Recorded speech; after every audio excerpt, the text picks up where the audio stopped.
नमस्कार। भारत की लोकतांत्रिक प्रक्रिया एक महत्वपूर्ण मोड़ पर खड़ी है, जहां राजनीतिक और आर्थिक स्थिरता के सवालों से पहले कहीं अधिक प्रासंगिक हो गए हैं।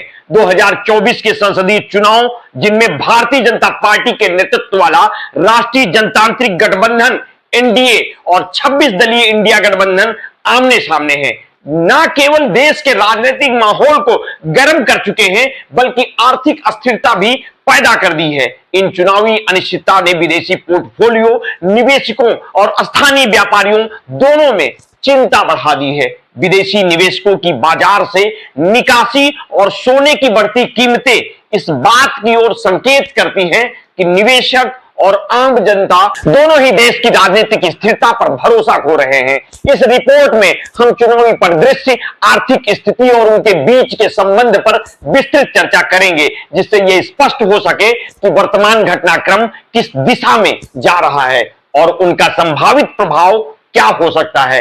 वर्तमान में भारत एक महत्वपूर्ण राजनीतिक और आर्थिक दौर से गुजर रहा है। इस बार के संसदीय चुनाव में विदेशी निवेशकों और स्थानीय व्यापारियों दोनों में अस्थिरता और अनिश्चितता की भावना है। इस अस्थिरता का प्रभाव न सिर्फ राजनीतिक परिदृश्य पर बल्कि आर्थिक बाजारों पर भी गहराई से पड़ा है। इस चुनावी मौसम में विदेशी पोर्टफोलियो निवेशकों ने अप्रत्याशित रूप से भारतीय बाजार से निकासी शुरू कर दी है।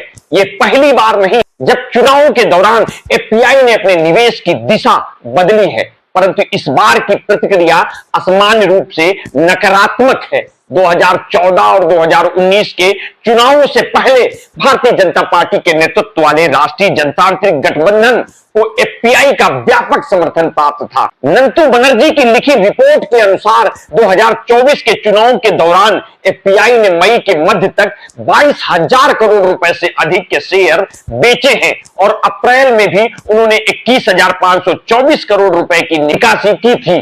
देश में अमीर भारतीय नकदी की सुरक्षा के लिए सोना खरीदने की तरफ लौट रहे हैं।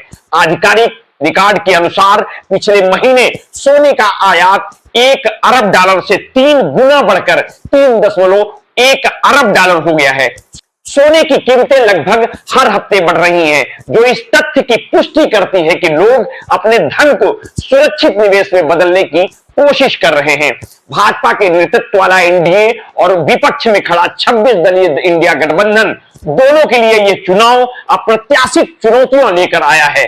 मतदान प्रतिशत में गिरावट, प्रचारकों की जनता से उदासीनता, प्रतिक्रिया और चुनावी घोषणा पत्रों पर कम ध्यान ने स्थिति को और भी गंभीर बना दिया है। एनडीए और इंडिया गठबंधन दोनों ही 300 से अधिक सीटों की आकांक्षा रखते हैं, परंतु लोकसभा में सरकार बनाने के लिए न्यूनतम 272 सीटों की आवश्यकता होती है। एनडीए के स्टार प्रचारक प्रधानमंत्री नरेंद्र मोदी ने अपने अभियानों में विपक्षी दलों पर तीखे हमले किए हैं, विशेषकर कांग्रेस पार्टी और उसके नेता राहुल गांधी पर। हालांकि मोदी के कांग्रेस विरोधी बयानों ने परोक्ष रूप से कांग्रेस को लाभ पहुंचाया है, जिसमें कांग्रेस को महत्वपूर्ण समाचार कवरेज प्राप्त हुआ है।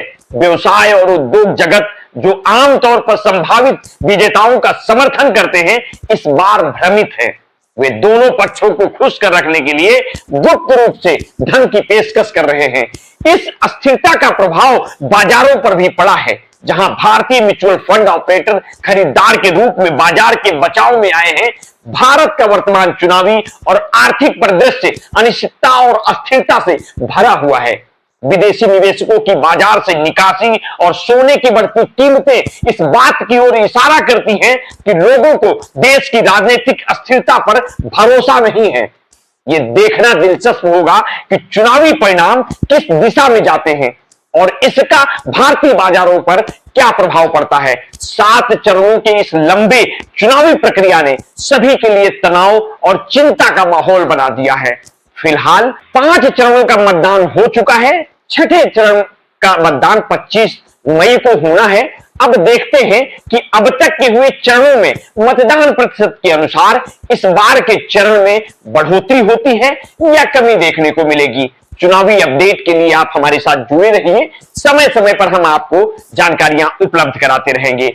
आपने अगर अभी तक हमारे इस चैनल को सब्सक्राइब नहीं किया है तो कर लीजिए, और अगर आपको हमारी प्रस्तुति और स्टोरियां अच्छी लगे तो समय समय पर उसे शेयर कर दिया करिए। अपने स्वास्थ्य के प्रति सचेत रहें, जागरूक रहें, अपना ध्यान रखें। बहुत बहुत धन्यवाद। साधुवाद।